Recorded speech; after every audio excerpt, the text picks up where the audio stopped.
Yo, what is up, guys, and welcome to your Cinco de Mayo, May 5th, 2021 AEW Dynamite Blood and Guts, man. And, man, what a fucking match that was. We're gonna start off with that first, because that's what really the show was about. Um, and the finish, I think people are just talking about it, and I need to set some records straight. But first, let's just go over it. Inner Circle versus the Pinnacle. Um, the Pinnacle had the advantage. Sammy and Dax Harwood, they started off the match. Um, there was a lot of fucking blood in this match, and they did a parental warning at the beginning of the show, and for that pretty much that reason and shit like that. So pretty much it was a fucking brutal match. It was so good. I loved it. The commercials were really annoying, but I thought it was commercial free at one point, but that's fine. It wasn't. I mean, I get it. Match was good. A lot of commercials, fine, whatever. It was like a 40-minute match. Um, just brutal stuff. And I don't know, like the crowd was super hot into it. You can really feel a difference, and so when we get to Double or Nothing, when there's 100% capacity, like 5,500 fans, that's really gonna make even more of a difference. And you could already hear the difference in this match. So pretty much, the Inner Circle with the clear baby faces, crowd was loving them. MJF was getting booed. They called him an asshole and shit like that. Um, and then at one point you get MJF and Chris Jericho on the top of the cage, and a lot of brutal stuff. You could see, I guess the camera caught them bleeding and shit. So the stars were bleeding. Whoever was bleeding, Chris Jericho. Um, and so at one point, MJF is going to throw Chris Jericho off of the steel cage. Now, the rules aren't, there's no pins, there's only submission or give up. So pretty much you got to give up. So they're gonna throw him, Chris Jericho. He's gonna throw Chris Jericho off, and so you have the Inner Circle. They're like, no, no, no, don't do it. He's like, I'm gonna do it if you don't surrender. And so Sammy Guevara was like, fuck, fine, we surrender. And then so they lose. The Pinnacle wins. So that was the great way to protect them. Um, and of course MJF, anyways, he pushes Chris Jericho off into AKA crash pads. Now crash pads are used to protect big things like that. Everyone uses these. Now, the match was fucking fantastic, and now people are upset because of a finish. Again, second. This is the second time now over this finish, bro. The finish was good. You just like, I don't understand, like, and I made this point, and now people are starting to use it. I made this point, bro. Matt, people were fucking outraged when Matt Hardy's head hit the concrete, but now they're mad that Chris Jericho didn't, and he used a crash pad and shit like that, and you see the foam or whatever the fuck it is. Bro, would you rather Chris Jericho die? Like, Jesus Christ. Listen, honestly, look, man. I think AEW should be scolding their cameramen. I think the cameramen need to do better work.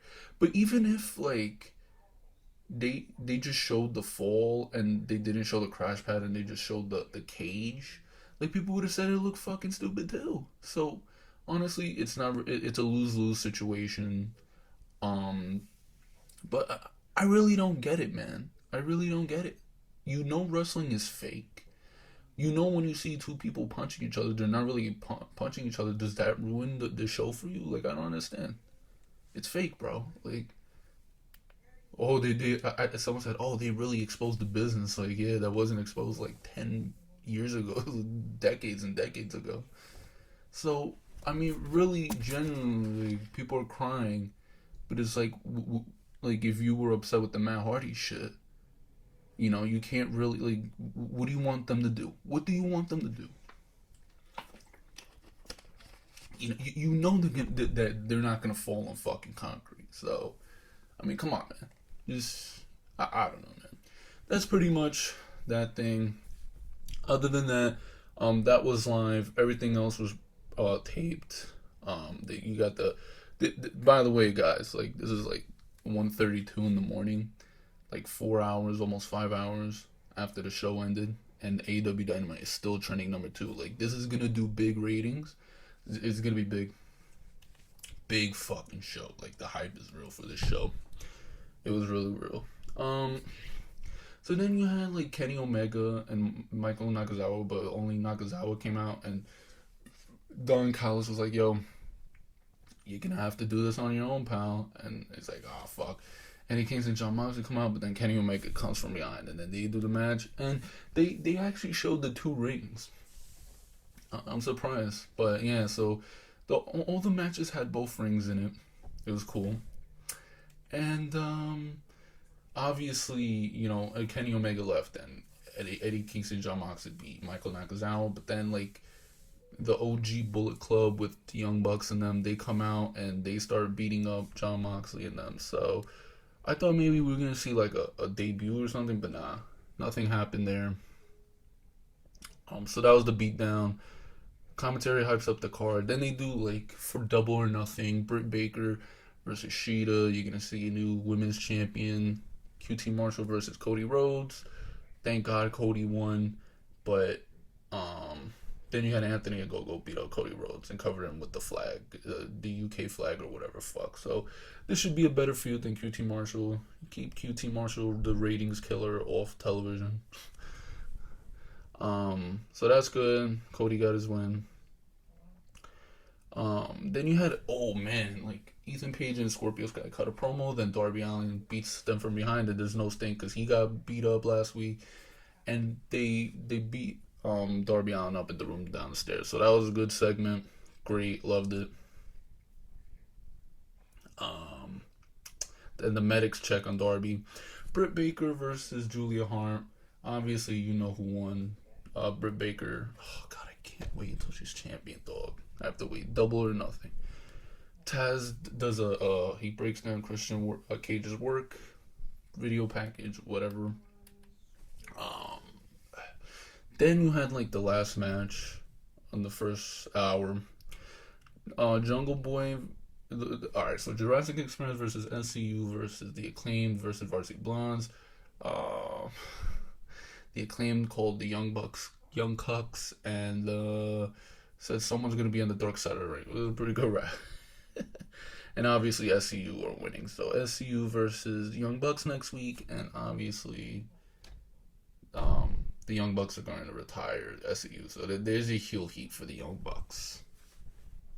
MJF got heel heat too as well tonight. So there you go for that. Oh my God, I'm out of breath. Then next week is fucking stacked, guys. Jesus Christ. They showed New Japan Pro Wrestling footage and shit like that for Jon Moxley and Yuji Nagata. Kenny Omega's interviewed and he's like, I'm gonna fight this person, so pretty much Tony Schiavone says it'll be Pac versus Orange Cassidy next week, and whoever wins will face Kenny Omega at Double or Nothing. Kenny Omega's like, who the fuck is this guy? And he's like, Pac is gonna win, so just announce Pac versus me. He doubts Orange Cassidy. Orange Cassidy comes out and they square off, and Kenny Omega takes his sunglasses and shit like that. And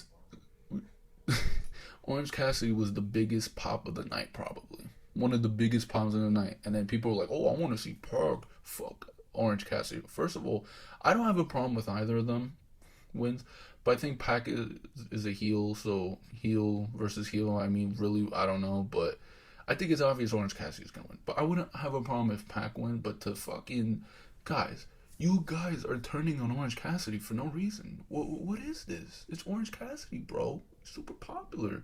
I don't understand. So I had to put out a tweet, like, put some respect on his name, bro. Like, Orange Cassidy is not only a great gimmick, he's a great wrestler. He's a great character. And he's super popular. Bro, His YouTube clips facing jobbers on AEW Dark gets like 1 million to 2 million views on YouTube. AEW Dark, bro. AEW Dark, man. Like, come on. He's a draw. Orange Cassidy is a star, dog. Like, come on.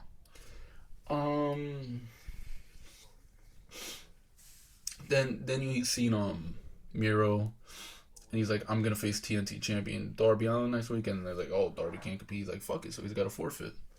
So I think Miro's gonna win next week, and then you had the stuff with you had the blood and guts match. So, oh my god, man, what a show, guys! What a match! Fuck everyone that's salty about the finish. Who cares? It was a great finish. He's not gonna fall on concrete, bro. So anyways, I hope you guys enjoyed this on this review. Please leave a thumbs up, subscribe if you're new, turn the notification bell on, and I'll see you guys for the next one later.